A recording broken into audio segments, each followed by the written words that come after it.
Welcome back to my channel. ரோஹிணியும் மனோஜையும் சேர்த்து வைக்கணும்னு டோட்டல் ஃபேமிலியை வந்து டிசைட் பண்ணுறாங்க. ஆனால் விஜயா மட்டும் இதுக்கு வந்து அக்செப்ட் பண்ணாமல் இருக்காங்க. அண்ணாமலையோட ஃபேமிலியில் நெக்ஸ்ட் பஞ்சாயத்து வந்து ஸ்டார்ட் ஆயிடுச்சு.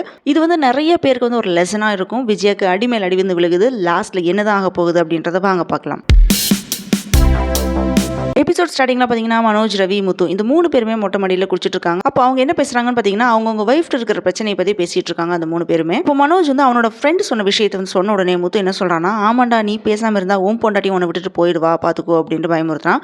அப்போ ரவி என்ன சொல்றான்னா, தனியாக வந்து ரெஸ்டாரண்ட் ஒன்று ஓப்பன் பண்ணணும் அப்படின்னு ஸ்ருதி சொல்றா அப்படின்றத சொல்றான். அது எப்படி செட் ஆகும் அப்படின்னு ரவி வந்து சொல்லிட்டு இருக்கான். இந்த 3 பேரும் குடிச்சிட்டு எல்லாமே வந்து டிஸ்கஸ் பண்ணிட்டு இருக்காங்க. இவங்களோட ஒய்ஃப் 3 பேரும் ஒன்று சேர்ந்து அவங்க என்ன பேசுறாங்கன்னு பார்த்தீங்கன்னா ஹஸ்பண்ட்னால வர பிரச்சனையை பற்றி பேசிட்டு இருக்காங்க. நான் வந்து சீதா லவ் பண்ற விஷயத்தை வந்து சொல்றா. அதுக்கு வந்து முத்து வந்து அக்செப்ட் பண்ணல அப்படின்றத பத்தி பேசிட்டு இருக்காங்க.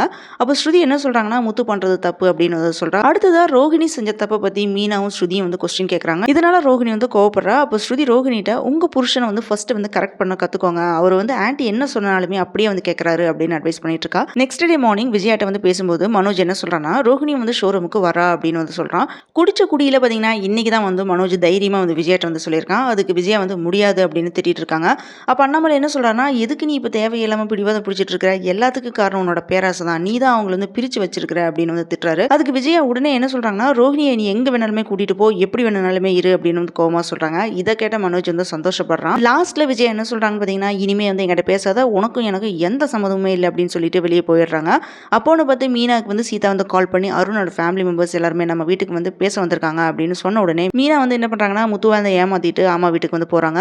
அங்க போனா எல்லாருமே வந்து பேசிட்டு இருக்காங்க. அருண் வந்து வீட்டுக்கு வெளியே நிக்க வச்சுட்டு அருணோட அம்மா மட்டும் மீனா ஃபேமிலியில வந்து பேசிட்டு இருக்காங்க. இப்படிதான் வந்து இன்னைக்கு வந்து எபிசோட் வந்து முடிஞ்சிருக்கு. அண்ணாமலை சொல்ற மாதிரி விஜய் வந்து பேராசை பிடிச்சனால தான் அவங்க பையனோட லைஃப்ல வந்து விளையாடிட்டு இருக்காங்க.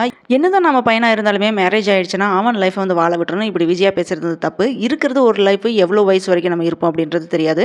ஈகோ எல்லாமே வந்து மூட்டை கட்டி வச்சுட்டு நம்ம பையன் நல்லா இருக்கணும் அப்படின்னு நினைக்கிறவங்க தான் நல்ல பேரண்ட்ஸ். இப்படி விஜயா மாதிரி திங்க் பண்றவங்க எல்லாருமே செல்ஃபிஷ் தான். பனிஷ் பண்ணலாம், ஆனா இப்படி இந்த அளவுக்கு வந்து பண்ணக்கூடாது. இப்படியே போச்சுன்னா இவங்க எந்த ஏஜ்ல வந்து குழந்தைய பெற்றுக்குவாங்க? எப்படியும் லேட் மேரேஜ் தான் ஆயிருக்கும். ஹஸ்பண்ட் ஒய்ஃப்குள்ள வந்து ஃபர்ஸ்ட் வந்து ஒத்து போகணும். நல்ல ரிலேஷன்ஷிப் வந்து இவங்க நார்மலா ஹாப்பியா இருந்தா தானே பேபி எல்லாமே வரும். ரோஹிணியை வந்து விஜயா வந்து இவ்வளவு குத்தம் சொல்றாங்களே, மனோஜ் என்னமோ ஒழுக்கமான பையனா என்ன, மனோஜுக்கு தகுந்த மாதிரி தான் வந்து செட் ஆகும். விஜயா பையன்ட்டையும் தான் வந்து ப்ராப்ளம் இருக்கு.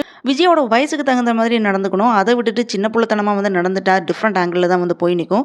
ஒரு நிமிஷம் ஆகாது விஜயா சொன்ன டயலாக மனோஜ் சொல்றதுக்கு. இந்த மாதிரி ரியல் லைஃப்ல இருக்கிற மாமியார் புருஷனுக்கு எக்ஸாம்பிளா தான் இந்த சீரியல் வந்து காமிச்சிட்டு இருக்காங்க. இதை பார்த்து திங்க் பண்ணியாவது எது நல்லது எது கெட்டது அப்படின்னு பிரிச்சு பார்த்து தப்பு பண்றவங்க வந்து கண்டிப்பா வந்து சேஞ்ச் பண்ணிக்கோங்க. Thanks for joining with me. இந்த வீடியோ உங்களுக்கு பிடிச்சிருக்கும்னு நம்புறேன். இந்த வீடியோக்கு லைக் பண்ணுங்க, ஷேர் பண்ணுங்க, சப்ஸ்கிரைப் பண்ணுங்க. Have a great day.